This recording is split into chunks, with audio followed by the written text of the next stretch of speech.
जो पार्लियामेंट पे अटैक हुआ था, इसके इमीडिएट इम्प्लीकेशंस उस वक्त क्या क्या थे? जब अटैक हुआ हमारे पार्लियामेंट पे, उस समय अमेरिका अफ़गानिस्तान में मिलिट्री एक्टिविटी कर रहा था। हमें भी क्लियर मैसेज देना था, पाकिस्तान को भी, दुनिया को भी, कि ये हमारे लिए एक्सेप्टेबल नहीं है। आपके करियर के इजराइल में क्या मेजर टेकअवेज रहे? 2006 में इजराइल लेबनान के बीच में कॉन्फ्लिक्ट हुआ था। 34 दिनों तक उन्होंने लेबनान में बमबारी की थी। ऐसी कौन सी चीज़ें हैं इजराइल से जो भारत वास्ता रखता है या भारत के लिए लर्निंग रही हो? जब मैं वहाँ राजदूत था, एक दिन मैंने अखबार में पढ़ा कि लिखा हुआ था कि इजराइल को भारत से खतरा। आपको लगता है कि एनेक्सेशन ही एक रियल सॉल्यूशन हो सकता है इस पूरे कॉन्फ्लिक्ट का? अगर आप कहते हैं कि आप इजराइल को एक डेमोक्रेटिक स्टेट बनाना चाहते हैं और एक जूइश स्टेट रखना चाहते हैं, तब ये संभव नहीं है। आने वाले वक्त में ये जो पूरा कॉन्फ्लिक्ट है, with Trump now being in the picture full flash, आप कहाँ किस दिशा में जाते हुए देखते? पॉलिटिकल लेवल पे एक दिखाना कि जो नई सरकार है उसे इजराइल का फुल सपोर्ट रहेगा, लेकिन फिर इसके बाकी अरब देशों पे क्या असर होगा? सिचुएशन मेरे ख्याल कॉम्प्लिकेटेड ही रहेगा। भारत के साथ ये रिलेशंस कहाँ जाते हुए देखते हैं आप इजराइल के? जो भी प्लेयर्स हैं, हमने सबके साथ रिश्ते बना रखे हैं, क्योंकि अपने हित को देखते हुए हमें तो ये नहीं कहना है कि अगर हम एक के साथ कर रहे हैं तो दूसरे के साथ नहीं करेंगे, हमें सबके साथ बढ़ाना है।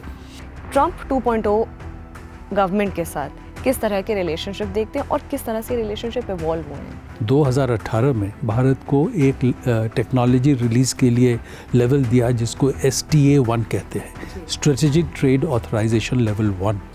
और जो अमेरिका कहता है कि अब भारत को वही लेवल टेक्नोलॉजी रिलीजेस मिलेंगे जो कि अमेरिका के नेटो पार्टनर्स को मिलते हैं। अमेरिका अभी भी चाहता है कि वो दुनिया का नंबर 1 देश रहे और उसका आज मेन कंपटीटर है चाइना। ऐसे कौन से बड़े चैलेंजेस हैं भारत के सामने अभी, जो इमिनेंट चैलेंजेस हैं, जो सामने चैलेंजेस खड़े हैं, जिन पर भारत को तेज़ी और मुस्तैदी से काम करना बहुत ज़रूरी है? मेन तो है ये, हम कैसे रशिया, चाइना और US के बीच जो इश्यूज़ है उसमें हम अपने हित को कैसे आगे बढ़ाएं। चाइना के लिए आप क्या फ्यूचर देखते हैं, इंडिया के रिलेशंस चाइना के लिए ग्लोबल लेवल पे? और क्योंकि हमारा बिल्कुल नेबर ही है। गालवान में जो हुआ 2020 से, वो अब 4 साल तक रिश्ते बिल्कुल फ्रोज़न रहे। इस रिलेशनशिप में कोई ख़ास प्रिडिक्ट करना बहुत मुश्किल होता है।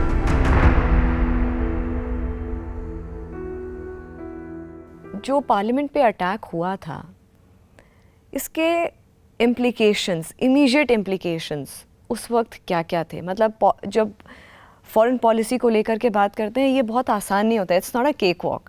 क्योंकि जब हम लोग भी पढ़ते हैं, समझते हैं, बहुत सारी चीज़ें होती हैं जिनका सल्यूशन आपको निकालना होता है और it's not very easy to find a solution. कहीं पे आपकी पॉलिसी में कुछ लिखा होता है जिसको आपको देखना पड़ता है, कभी कुछ देखना पड़ता है। लेकिन उस वक्त जब ये अटैक हुआ था पार्लियामेंट पे, उसके इमीडिएटली बाद फॉरेन पॉलिसी पे किस तरह से वो पूरा जो उस वक्त मैटर था, ऑपरेशन पराक्रम, किस तरह से उसको हैंडल किया गया था? तो ये तो मैं तो सिर्फ इस यहाँ से बता सकता हूँ जो मैंने देखा, because high level decision making और चीज़ें होती हैं। लेकिन मेन ये है कि जब अटैक हुआ हमारे पार्लियामेंट पे, उस समय अमेरिका अफ़गानिस्तान में मिलिट्री एक्टिविटी कर रहा था और कई लोगों ने कहा है कि एक कारण ये था जो पाकिस्तान ने, ISI ने लश्कर-ए-तौयबा को प्रोत्साहन दिया अटैक के लिए, कि इसके कारण अगर भारत से थोड़ा तनाव होता है तो पाकिस्तान अमेरिका को कह सकता है कि हमें भारत के साथ तनाव हो रहा है और हम आपकी मदद नहीं कर सकते हैं अफ़गानिस्तान में। कि अमेरिका पाकिस्तान के ऊपर बहुत दबाव डाल रहा था कि हम जो अफ़गानिस्तान में कर रहे हैं तुम हमारी मदद करो, क्योंकि तुमने तालिबान को सपोर्ट किया था, उस वजह से अल-कायदा वहाँ था, उस वजह से हमारे ऊपर अटैक हुआ। और पाकिस्तान में मिलिट्री के अंदर भी कई लोग थे वो इस सपोर्ट को कम करना चाहते थे। तो पाकिस्तान ये तो अमेरिका चाहता था कि जो भी हुआ किसी तरह से तनाव को कंट्रोल किया जा सके, ताकि पाकिस्तान के ऊपर ये बहाना नहीं रहे कि हम आपकी मदद नहीं कर सकते। लेकिन हमारे ऊपर पार्लियामेंट पे अटैक हुआ, हमारे नेता वहाँ मौजूद थे, वो तो अटैक को रोक दिया गया, नहीं तो बहुत बड़ी परिस्थिति पैदा हो सकती थी। तो फिर हमें भी क्लियर मैसेज देना था, पाकिस्तान को भी, दुनिया को भी, कि ये हमारे लिए एक्सेप्टेबल नहीं है। और इसीलिए मोबिलाइजेशन हुआ और कई और कदम उठाए गए जिसका मैंने जिक्र किया। फिर अमेरिका ने पाकिस्तान के ऊपर दबाव डाला कि तुमको कोई कदम उठाना होगा जिससे कि ये मैसेज मिले कि तुम टेररिज्म का सपोर्ट कम करोगे। तो आपको याद होगा जनवरी 2002 में, मेरे ख्याल 12 या 13 जनवरी को, परवेज़ मुशर्रफ ने एक मेजर स्पीच दिया नेशन को, जहां उन्होंने कमिट किया कि पाकिस्तान टेररिज्म का सपोर्ट नहीं करेगा और जो जैश है या लश्कर है, इस तरह के ऑर्गेनाइजेशंस नहीं होने चाहिए।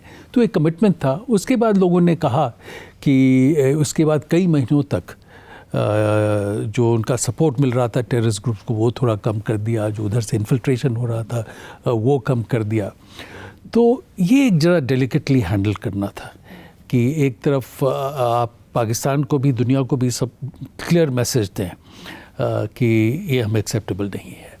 और बट जब आप कर रहे हैं, ये भी है कि अफ़गानिस्तान में जो हो रहा है उससे हमें बहुत फ़ायदा हो रहा है। और हमने अपनी एम्बेसी को खोल दिया, असिस्टेंस प्रोग्राम शुरू कर दिया, और जो भी हम अफ़गानिस्तान में कर रहे थे उससे पाकिस्तान बहुत परेशान हो रहा था कि इंडिया का फिर प्रेजेंस वहाँ इस्टेब्लिश हो रहा है। तो एक बैलेंस बनाना पड़ता है कि हमारा जो इंटरेस्ट है, नेशनल इंटरेस्ट, वो किस ऑप्शन के ज़रिए मैक्सिमाइज़ किया जा सकते हैं। तो कई बार क्लियर ऑप्शन नहीं होते हैं, अलग अलग ऑप्शन के बीच में आपको एक बैलेंस निकालना पड़ता है। एक और बहुत इंटरेस्टिंग जो आज के प्रेजेंट सिनारियो में अगर बात करें इज़राइल को लेकर के, बहुत सारी चीज़ें हैं इंडिया और इज़राइल के रिलेशनशिप के बारे में। आपने एम्बेसडर सर्व किया था बतौर ambassador of India to Israel April 2005 से आपने सितंबर 2008, ये मेरे पास जो इन्फॉर्मेशन है। और इंडिया इज़राइल का जो बॉन्ड है वो मोर और लेस बहुत अच्छा, बहुत सुखद बॉन्ड हमेशा से रहा है। ऐसे में जब आपने अपना वक्त 2005 से 2008 के बीच में इज़राइल में बिताया, तो आपके करियर के इज़राइल में क्या मेजर टेक अवेज रहे? उसमें कई टेक अवेज रहे। एक तो मैं कहूँगा कि जो मैंने वहाँ सर्व किया, तो उससे मुझे अपने अंडरस्टैंडिंग में बहुत फ़ायदा हुआ, क्योंकि इज़राइल पैलेस्टाइन इशू एक ऐसा है जिस पे हर जगह चर्चा होती है, एनालिसिस होता है, लोग डील करना चाहते हैं, अभी भी उभरा हुआ है। ख़ासकर जब मैं अमेरिका में था, वहाँ इज़राइल को लेकर पॉलिसीज़ पे डिस्कशंस में बहुत इन्वॉल्वमेंट रहता है। और आप हज़ारों पेज पढ़ लें, लेकिन किसी स्थिति को जाकर देखना, वहाँ के लोगों से बात करना, उससे जो ज्ञान मिलता है वो अलग है। तो डायमेंशंस ऑफ द कॉन्फ्लिक्ट ज़्यादा अच्छी तरह से समझ पाया। और उस समय जब मैं था तो 2006 में इज़राइल लेबनान के बीच में कॉन्फ्लिक्ट हुआ था, क्योंकि उस समय हिजबुल्लाह ने 8 इज़राइली सोल्जर्स को किडनैप कर लिया था। तो फिर इज़राइल ने रिएक्ट किया था। 34 दिनों तक उन्होंने लेबनान में बमबारी की थी। तो अभी जो हो रहा है उसको भी देख के हम एनालाइज कर सकते हैं। तो उसमें 2 पहलू हैं। एक तो हमारा इज़राइल के साथ जो रिश्ते हैं बहुत ही मजबूत है, डिफेंस कोऑपरेशन बहुत स्ट्रॉन्ग है, बढ़ रहा है, हमें कॉन्फिडेंस है। और हमने उनके साथ को डेवलपमेंट ऑफ टेक्नोलॉजी भी किया है। MRSAM, medium range surface to air missiles, long range surface to air missiles, ये को डेवलपमेंट किए हैं, जिससे दोनों देशों को फ़ायदा हुआ है। उसके अलावा इज़राइल में ये एक भावना है कि दुनिया भर के करीब सारे देशों में एक यहूदी कम्युनिटी के खिलाफ नेगेटिव सेंटिमेंट रहा है। भारत कुछ देशों में या एकमात्र देश है जहां कोई भी एंटीसेमिटिज्म नहीं रहा है। और वो कहते हैं कि भारत में जूइश प्रॉपर्टी पे कभी अटैक नहीं हुआ है। और एक बार जो अटैक हुआ है 2008 में, जब खवाद हाउस अटैक हुआ था, वो भारतीयों में नहीं, पाकिस्तान से जो टेररिस्ट आए थे उन्होंने किया है। तो वो एक भारत के लिए फीलिंग है। इस वजह से अब जैसे करीब 80,000 लोग हैं भारतीय मूल के यहूदी लोग जो अब इज़राइल में हैं, अलग अलग देशों।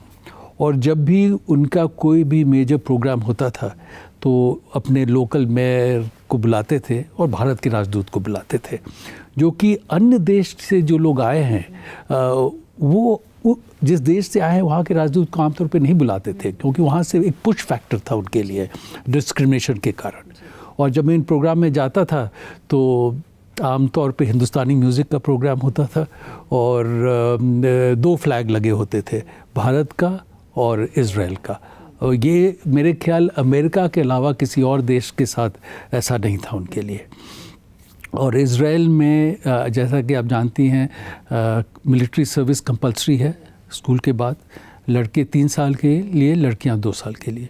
और ये डिफ़िकल्ट सिचुएशन है, तो मिलिट्री सर्विस के बाद आम तौर पे ये 1 साल के लिए टेक द ईयर ऑफ का जो कॉन्सेप्ट है, तो उसमें 50% भारत आते हैं और 6 महीना 9 महीना 1 साल भारत में व्यतीत करते हैं और इस एक्सपीरियंस को वो बहुत पॉजिटिवली इवैल्यूएट करते हैं। इस तरह एक इज़राइल की जनसंख्या में कई लोग हैं जो भारत के लिए एक्सपोज रहे हैं और तो सोसाइटल लेवल पे भी डीपन हो रहा है।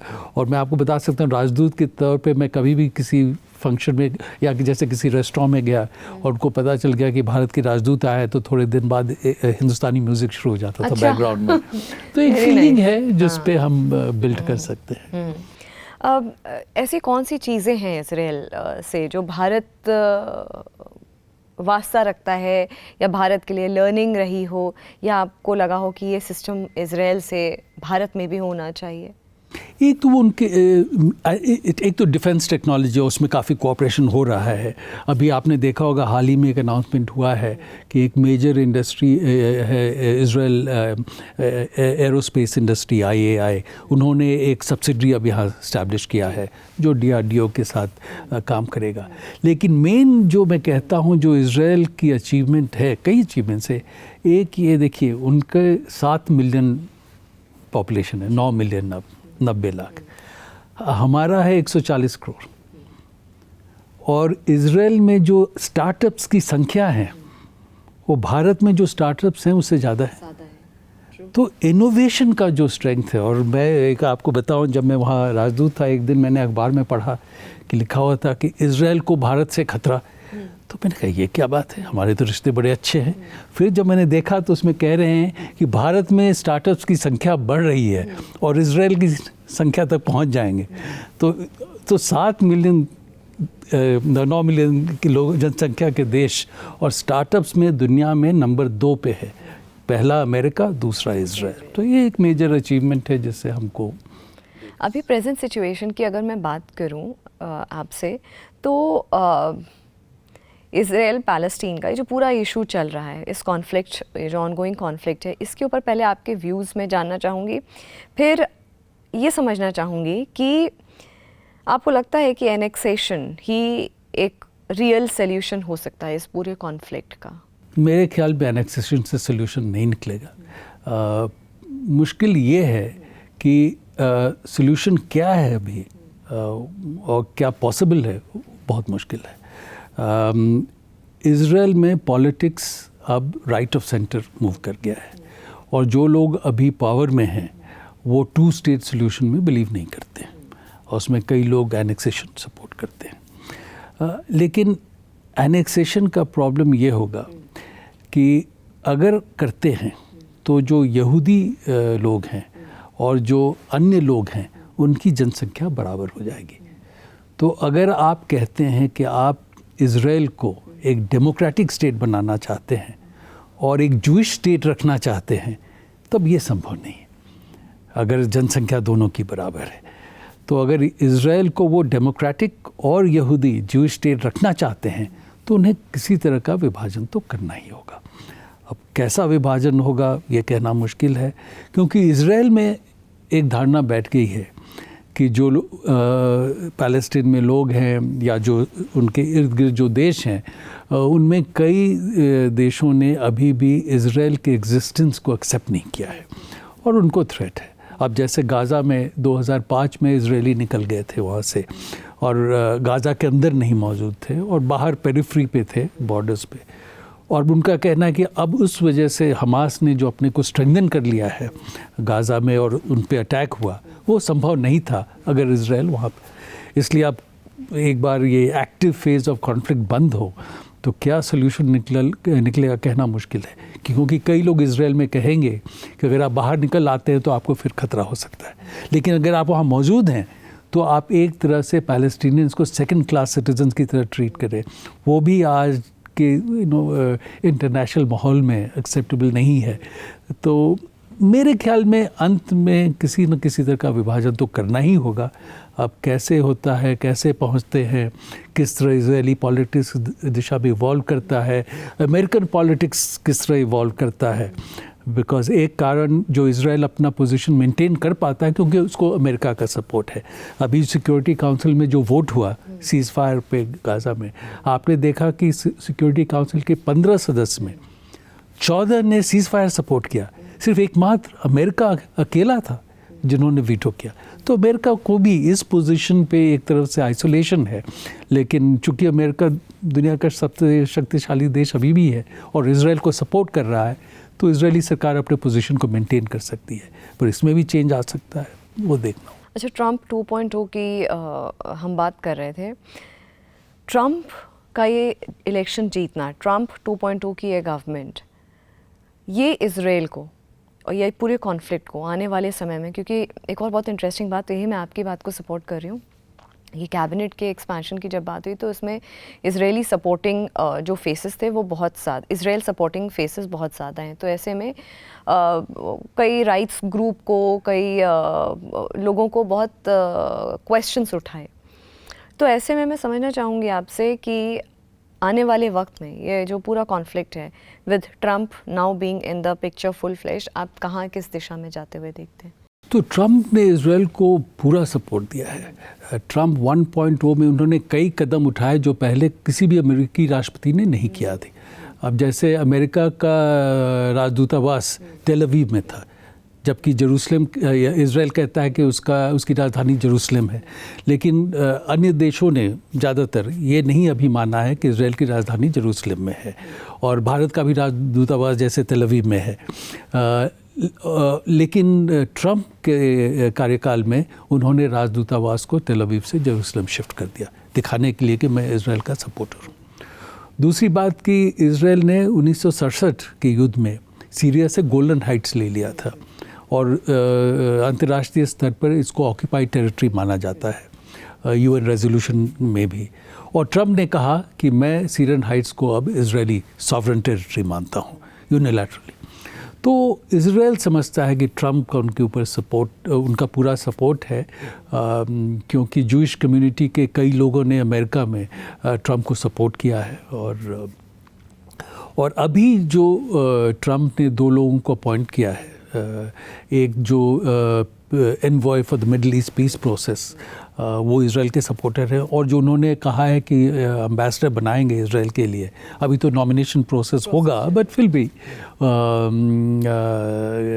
मिस्टर हकबी, उन्होंने साफ साफ कह दिया कि मैं पूरा इजराइल का सपोर्टर हूँ, और जो अभी वेस्ट बैंक है वो तो इजराइल का अभिन्न अंग है। तो पॉलिटिकल लेवल पे एक दिखाना कि जो नई सरकार है उसे इजराइल का फुल सपोर्ट रहेगा। लेकिन फिर इसके बाकी अरब देशों पे क्या असर होगा, क्योंकि जो भी हुआ है गाज़ा में, वहाँ पे बहुत नेगेटिव रिएक्शन रहा है लोगों में खासकर। अब ईरान भी शक्तिशाली है वेस्ट एशिया में, वो भी नहीं मानेगा इस बात को। तो ये लॉन्ग टर्म सोल्यूशन है नहीं है। और मोस्ट इम्पॉर्टेंट, वहाँ 5 मिलियन लोग हैं वेस्ट बैंक में, गाज़ा में 1.5-2 मिलियन ईस्ट जेरूसलम में।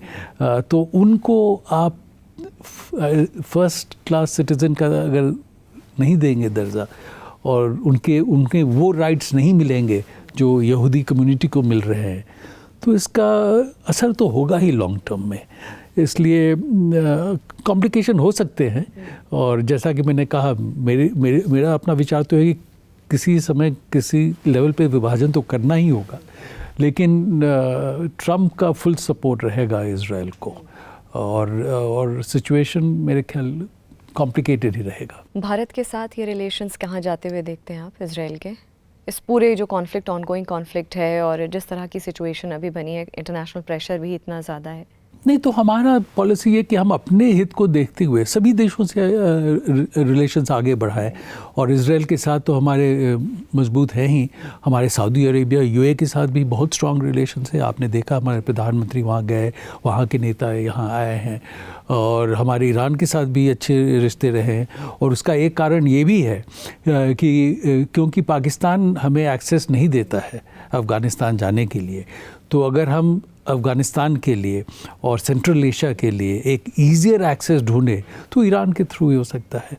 और एक और international north south transport corridor की बात चल रही है, भारत, ईरान और रशिया तक, उसमें भी ईरान का रोल है। और एक समय था जब हम ईरान से काफ़ी ऑयल इंपोर्ट करते थे, एक बार अगर सैंक्शंस हट जाएंगे तो हम और कर पाएंगे, तो ईरान भी महत्वपूर्ण रहा है। तो जो भी प्लेयर्स हैं हम, और पैलेस्टीनियन को भी, पैलेस्टीनियन अथॉरिटी को भी हम बहुत असिस्टेंस देते हैं। तो जो भी प्लेयर्स हैं हमने सबके साथ रिश्ते बना रखे हैं, क्योंकि अपने हित को देखते हुए हमें तो ये नहीं कहना है कि अगर हम एक के साथ कर रहे हैं तो दूसरे के साथ नहीं करेंगे, हमें सबके साथ बढ़ाना है। आपका एक यूएस में भी आपने एज अ एम्बेसडर सर्व किया 2015-2016 के बीच में, और भी आपने वक्त वहाँ पे सर्व किया। इंडिया में रह करके आपने वहाँ पे सर्व किया था, या वहीं पर ही? वहीं मैं डिप्टी चीफ ऑफ मिशन के 4.5 साल। काफ़ी वक्त ओवरऑल अगर बात करूँ तो 6 साल, मोरलेस 6 साल आपने यूएस में बिताए। किस तरह का रिलेशंस यूएस के साथ इवॉल्व होता हुआ in so many years, India US के रिलेशनशिप देखें, और ख़ासकर ट्रंप की बात करें तो ट्रंप हमेशा से भारत को a good friend, a good ally कह करके उन्होंने संबोधन किया है। मोदी को हमेशा, प्रधानमंत्री मोदी को हमेशा बोला है कि a good friend, a good ally. ऐसे में ट्रंप का वापस आना भारत के लिए किस तरह के, भारत के रिलेशंस बूस्ट होने के, किस तरह से सपोर्ट मिलने की उम्मीद है, और किस तरह से ये फॉरेन पॉलिसी स्ट्रॉन्ग होगी? क्योंकि भारत की का भी यही प्रयास है, क्योंकि हमने बोला है कि 2047 तक, 2047 तक हम एक नया भारत की परिकल्पना कर रहे हैं। ऐसे में फॉरेन पॉलिसी को लेकर के मोदी गवर्नमेंट का बहुत जोर रहा है। 1.0, 2.0 और 3.0 भी वो बहुत क्लियर हैं अपने फॉरेन पॉलिसी को लेकर के। तो ट्रंप 2.0 गवर्नमेंट के साथ किस तरह के रिलेशनशिप देखते हैं, और किस तरह से रिलेशनशिप इवॉल्व हुए हैं? जी जी, तो एक तरह से 2000 से अब तक 24 साल के दौरान बाई पार्टिजन सपोर्ट रहा है यूएस में भारत की रिलेशनशिप को लेते हुए। जो नया सिलसिला शुरू हुआ वो बिल क्लिंटन ने शुरू किया, वो डेमोक्रेटिक थे।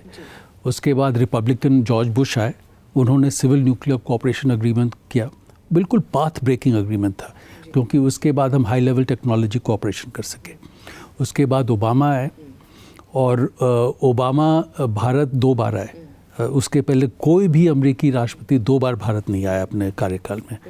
और उसके अलावा 2015 में हमारे रिपब्लिक डे पे वो चीफ गेस्ट के रूप में आए। उसके पहले या उसके बाद कोई भी अमेरिकी राष्ट्रपति भारत चीफ गेस्ट के रूप में नहीं आया रिपब्लिक डे को। और एक तरफ से ये अचंभे की बात है, क्योंकि वो अपने को दुनिया का सबसे पुराना डेमोक्रेटिक कंट्री कहते हैं, हम लार्जेस्ट डेमोक्रेटिक कंट्री है, पर इसके कारण ये थे कि रिश्ते अच्छे नहीं थे पहले।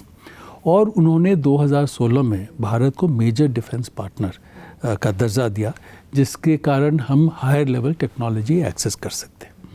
उसके बाद ट्रंप आए, रिपब्लिकन, और ट्रंप और ओबामा की बिल्कुल नहीं बनती थी। फिर भी ट्रंप ने 2018 में भारत को एक टेक्नोलॉजी रिलीज़ के लिए लेवल दिया, जिसको STA1 कहते हैं, स्ट्रेटेजिक ट्रेड ऑथराइजेशन लेवल 1। और जो अमेरिका कहता है कि अब भारत को वही लेवल टेक्नोलॉजी रिलीजेस मिलेंगे जो कि अमेरिका के नेटो पार्टनर्स को मिलते हैं। फिर 2019 में वो हाउडी मोदी जो रैली हुई थी ह्यूस्टन में, जहाँ 50,000 भारतीय मूल के लोग थे, वहाँ ट्रंप गए। और ये बहुत ही अनयूजुअल है कि अमेरिका का राष्ट्रपति किसी विजिटिंग फॉरेन लीडर के लिए जो इवेंट हो रहा है वहाँ जाए, और किसी और शहर में वो गए, उन्होंने भाषण दिया, हमारे प्रधानमंत्री के भाषण के दौरान बैठे रहे, और जब सब खत्म हुआ तो दोनों ने हाथ में हाथ डालकर वो स्टेडियम का दौरा किया। तो वो एक दिखाना कि रिश्तों को महत्व देते हैं कंट्री लेवल पे, पर्सनल लेवल पे। और 2020 में वो भारत आए थे। उसके बाद जब बाइडेन आए एज प्रेसिडेंट, तो उन्होंने ये initiative on critical emerging technologies की मैंने बात की, जिसके कारण रिश्ते और भी कंसोलिडेट होंगे, खासकर न्यू टेक्नोलॉजीज़ में, जिससे कि आगे का एक पाथ निकलेगा। और लेकिन उसके अलावा जो ट्रंप ने एक प्रोसेस शुरू किया था क्वाड कंट्रीज़ का, Australia, Japan, US and India, Biden ने उसको समिट लेवल मीटिंग पे ले गए और राष्ट्रपति और प्रधानमंत्री के और 6 इस तरह के मीटिंग्स हुए। सो क्लियर हम देख रहे हैं कि कोई भी राष्ट्रपति हो, डेमोक्रेटिक और रिपब्लिकन, 2000 के बाद कंटिन्यूसली बढ़ा है।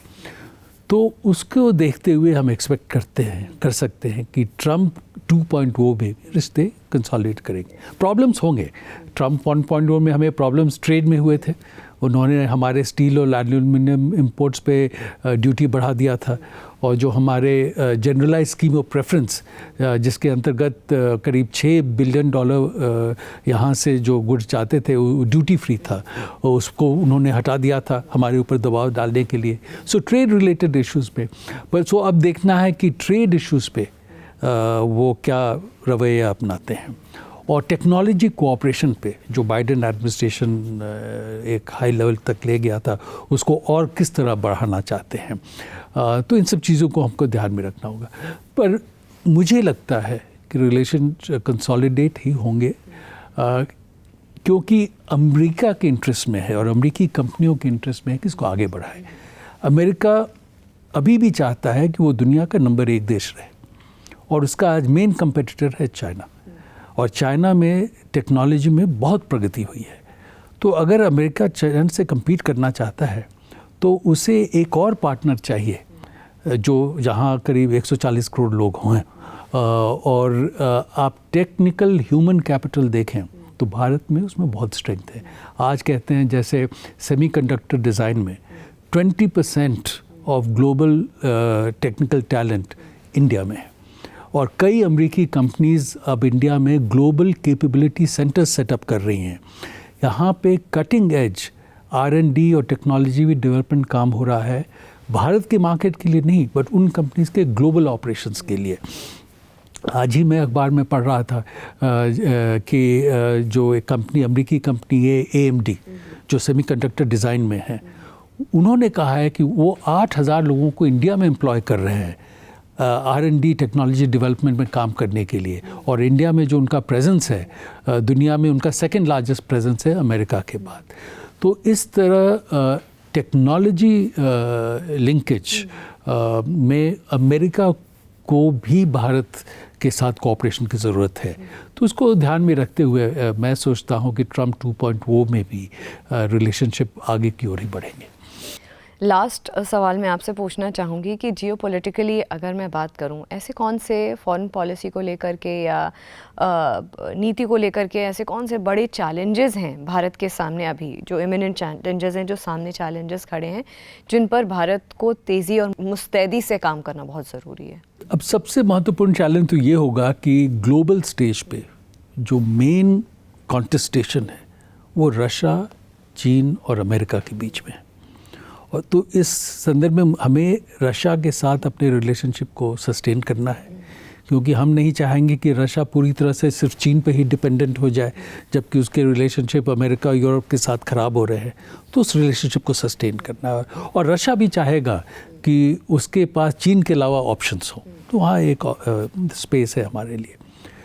और ये सस्टेन करते हुए हमें अमेरिका के साथ बढ़ाना होगा ताकि उससे हमें टेक्नोलॉजी लेवल पे फ़ायदा हो सके, क्योंकि आप देखें तो हमारा लार्जेस्ट ट्रेडिंग पार्टनर अमेरिका है, largest foreign investment partner America है, लार्जेस्ट टेक्नोलॉजी पार्टनर अमेरिका है, भारतीय मूल के लोग 52 लाख अमेरिका में हैं, largest single country presence of Indian origin diaspora.